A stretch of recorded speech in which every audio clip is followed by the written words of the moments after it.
నమస్తే, నేను మీ Revanth Chalamala and welcome to episode 8 of basics of mutual fund investing. So ఇది ఎపిసోడ్ 7కి కంటిన్యూషన్. ఒకవేళ ఈ ఎపిసోడ్ చూడాలి అని అంటే ముందు ఒకసారి ఎపిసోడ్ 7 చూడండి. సో మీకు డెట్ బేస్ మ్యూచువల్ ఫండ్స్కి సంబంధించిన ప్రైమరీ ఇంట్రడక్షన్ అక్కడ ఉంటుంది. ఇందులో other types of debt base mutual funds గురించి మనం కొంచెం డీప్గా డిస్కస్ చేసే ప్రయత్నం చేస్తాము. అండ్ వాటితో పాటుగా కొన్ని కీ టర్మినాలజీస్ను ఒకసారి ఇక్కడ మనం డిస్కస్ చేసే ప్రయత్నం చేద్దాం. సో బాండ్ డ్యూరేషన్ బేసిక్స్ గురించి కొన్ని మాట్లాడుకుందాం. సో ఇక్కడ బేసిక్గా మనకి 2 టర్మినాలజీస్ గురించి ఈ సెషన్లో ఎక్కువగా మాట్లాడుతూ ఉంటాం. మ్యాక్యులర్ డ్యూరేషన్ గురించి ఒకటి మాట్లాడుతుంటాము అండ్ మోడిఫైడ్ డ్యూరేషన్ గురించి మాట్లాడుతూ ఉంటాం. సో బేసిక్గా ఈ రెండింటికి సంబంధించి మనకి డెట్ బేస్ మ్యూచువల్ ఫండ్స్ని ఐడెంటిఫై చేయడానికి ఉపయోగపడుతూ ఉంటుంది. సో బేసిక్గా వీటిని విడివిడిగా ఒకసారి ఎక్స్ప్లెయిన్ చేసే ప్రయత్నం చేస్తాను.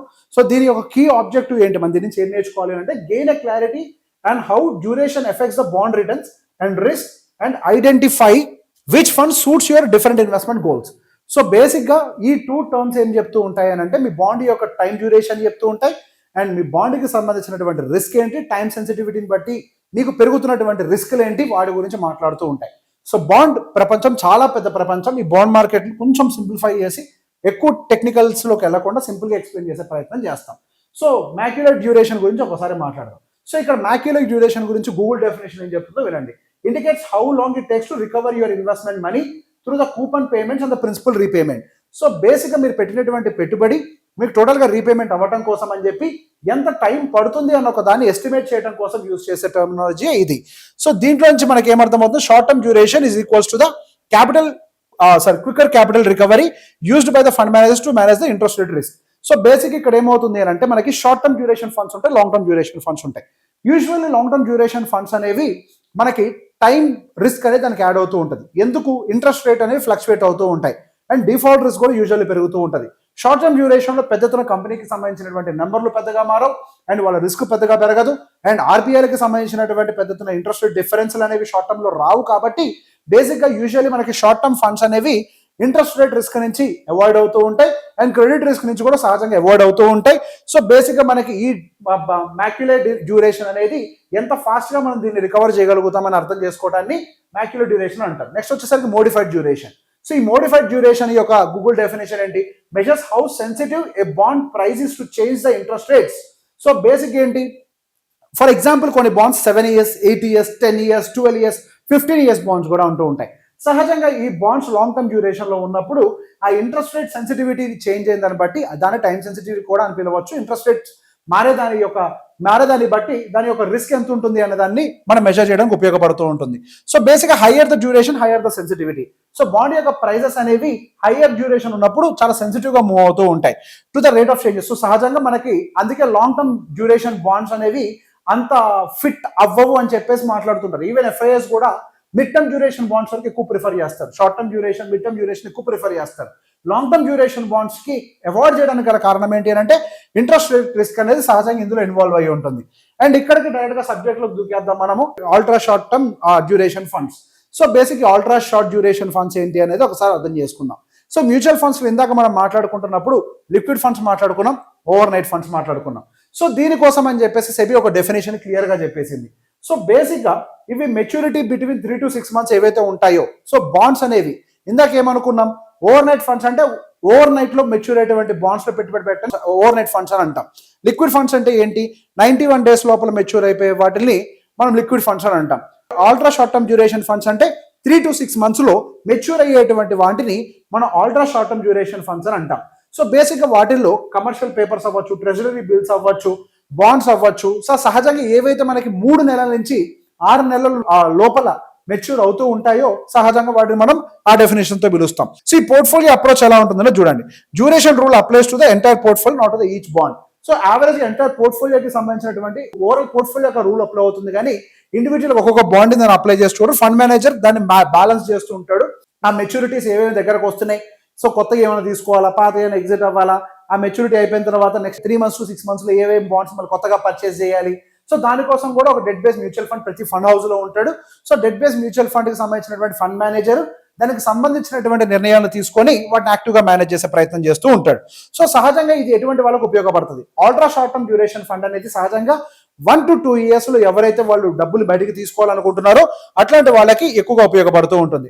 లెస్ దాన్ 1 year లో డబ్బులు పెట్టుకోవాలి అనుకున్న వాళ్ళకి ఓవర్ నైట్ ఫండ్ కానీ లేకపోతే లిక్విడ్ ఫండ్ కానీ బెటర్గా బెటర్గా పర్ఫామ్ చేసే అవకాశాలు ఉంటాయి. ఓవర్ నైట్ ఫండ్ కూడా అనకూడదు, లెస్ దెన్ 1 year అయితే మనం ఒక రకంగా లిక్విడ్ ఫండ్ అనేది కొంచెం బెటర్గానే ఉంటుంది. So ultra short term duration fund అనేది మాత్రం 1 year అండ్ అబోవ్ ఉండే వాళ్ళకి మాత్రం పర్ఫెక్ట్గా ఫిట్ అయ్యేటువంటి కండిషన్ ఉంటుంది. అండ్ క్రెడిట్ రిస్క్ ఫండ్స్ అని ఉంటాయి. సహజంగా క్రెడిట్ రిస్క్ ఫండ్ గురించి కూడా ఇందాక ఎపిసోడ్ 7 లో మాట్లాడుకున్నాం. ఈ క్రెడిట్ రిస్క్ ఫండ్స్ కి సంబంధించి ఒకసారి సెబీ రిక్వైర్మెంట్స్ ఏ విధంగా ఉన్నాయో చూద్దాం. It has to invest minimum 65% in corporate bonds rated AA or below. So basic ఇక్కడ బాండ్స్ మార్కెట్ లో మనకి రేటింగ్ ఏజెన్సీస్ ఉంటాయి. వాళ్ళు AA, A, AAA, so basic B, BBB ఇటువంటి రేటింగ్స్, BBB రేటింగ్స్ ఇస్తూ ఉంటాయి. సో AAA ఇటువంటి కూడా హై రేటింగ్స్ అనమాట. AA బిలో వచ్చే కొద్ది రేటింగ్ పడిపోతుంది అనమాట.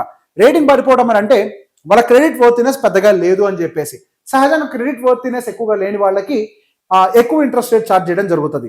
సో ఇక్కడ క్రెడిట్ రిస్క్ అంటే ఏంటి, మీ డబ్బులు పోయే ఛాన్సెస్ కూడా ఉంటాయి. పోయినట్టుగా పెద్ద ఎత్తున చరిత్రలు లేవు కానీ పోయే ఛాన్సెస్ కూడా ఉంటాయి అనేది ఒక చిన్న ఇండికేషన్. అంటే క్రెడిట్ రిస్క్ అవుతుంది మీది అనేది, అంటే వాళ్ళ యొక్క రేటింగ్ తక్కువగా ఉంది అని, ఎగ్గొట్టి పారిపోతారని వాళ్ళ ఇంటెన్షన్ అని కాదు.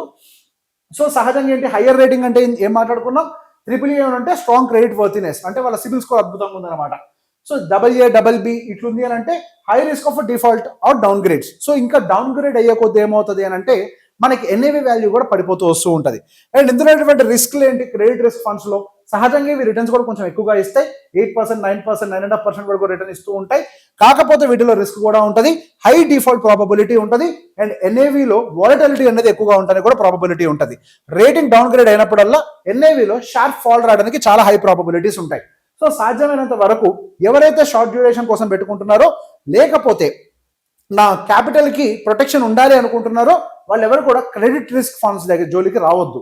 నాకు స్టడీగా రిటర్న్ కావాలి, రిస్క్ తీసుకుంటాను అని అనుకున్న వాళ్ళకి మాత్రమే క్రెడిట్ రిస్క్ అనేది ప్రాపర్ గా వర్తిస్తుంది. అండ్ నెక్స్ట్ వచ్చేసరికి క్రెడిట్ రిస్క్ ఫండ్స్ లో సంబంధించిన ఫండ్ స్ట్రాటజీ ఏ విధంగా ఉంటుందో చూడండి. సో మేనేజర్ ఏం చేస్తాడు, fund manager he lends money to the low rated companies for the higher returns. So ఎక్కువ రిటర్న్స్ వచ్చే విధంగా లో రేటెడ్ కంపెనీస్ కోసం అని చెప్పేసి ఆ బాండ్స్ కొనే ప్రయత్నం చేస్తూ ఉంటారు. So expected rating upgrades and price appreciation with higher అనేవి. సో ఇక్కడ ఏం జరుగుతుంది, అక్కడ కంపెనీ లో గ్రేడ్ లో ఉంది కాబట్టి ఇన్వెస్ట్ చేయడం మాత్రమే కాదు, అండ్ వాళ్ళ యొక్క రేటింగ్ పెరిగే ఛాన్సెస్ ఉంటాయి అని ఒక ఎక్స్పెక్టేషన్ ఉన్నట్లయితేనే అందులో పెట్టుబడి పెట్టే ప్రయత్నం చేస్తారు. ఎప్పుడైతే క్రెడిట్ రేటింగ్ అనేది అప్గ్రేడ్ అవుతుందో సహజంగా క్రెడిట్ రిస్క్ ఫండ్స్ లో NAVలో మంచి షార్ప్ రికవరీ వస్తుంది. ఎప్పుడైతే వాటి యొక్క బాండ్ రేటింగ్ పడిపోతుంటుందో అప్పుడు NAVలో షార్ప్ ఫాల్ వస్తుంది. సో వాళ్ళు ఏవైతే క్రెడిట్ రేటింగ్ పెరగడానికి ప్రాబబిలిటీ ఉన్నాయని అనుకుంటారో వాటిల్లో పెట్టుబడి పెట్టడానికి ఎక్కువ ఇంట్రెస్ట్ చూపిస్తూ ఉంటారు. సో ఇన్వెస్టర్స్ విషయంలోకి వచ్చేసరికి ఇందాక నేను చెప్పినట్టుగా ఎవరైతే నాకు క్యాపిటల్ ప్రిజర్వేషన్ అనేది చాలా ఇంపార్టెంట్ అనుకుంటారో, నా క్యాపిటల్లో ఎటువంటి చేంజెస్ రాకూడదు అని అనుకుంటారో అటువంటి వాళ్ళకి మాత్రం ఇది అస్సలు సూట్ కాదు. ఎవరైతే కొంతవరకు ఆ NAVలో వస్తున్నటువంటి షార్ప్ ఫాల్స్ అండ్ రికవరీస్ ని యాక్సెప్ట్ చేయగలుగుతారో వాళ్ళకి మాత్రం ప్రాపర్ గా క్రెడిట్ రిస్క్ ఫండ్ అనేది ఉపయోగపడుతుంది. సో బేసిక్ గా సాధ్యమైనంత వరకు ఎవరైతే క్యాపిటల్ ప్రొటెక్షన్ కోసం ఆలోచిస్తూ ఉంటారో వాళ్ళు క్రెడిట్ రిస్క్ ఫండ్ జోలికి మాత్రం రాకుండా ఉంటేనే ఒక మంచి పరిస్థితులు. సో బేసిక్ ఇక్కడ ఇందాక నేను చెప్పినటువంటి వాటన్నిటికీ కూడా కంక్లూజన్. సో బేసిక్ ఒకసారి మీరు కుదిరితే దీన్ని చదువుకోండి. I don't want extend the video. And next మనం ఎపిసోడ్ 9 లో కలుసుకుందాం. Thank you very much. Welcome to episode 9. So ఈ ఎపిసోడ్ లో మనము అసలు మ్యూచువల్ ఫండ్ ఎవాల్యుయేషన్ ఎలా చేయాలి, ఎవాల్యుయేషన్ ఎలా ఉంటుంది అన్నది ఒకసారి తెలుసుకుందాము.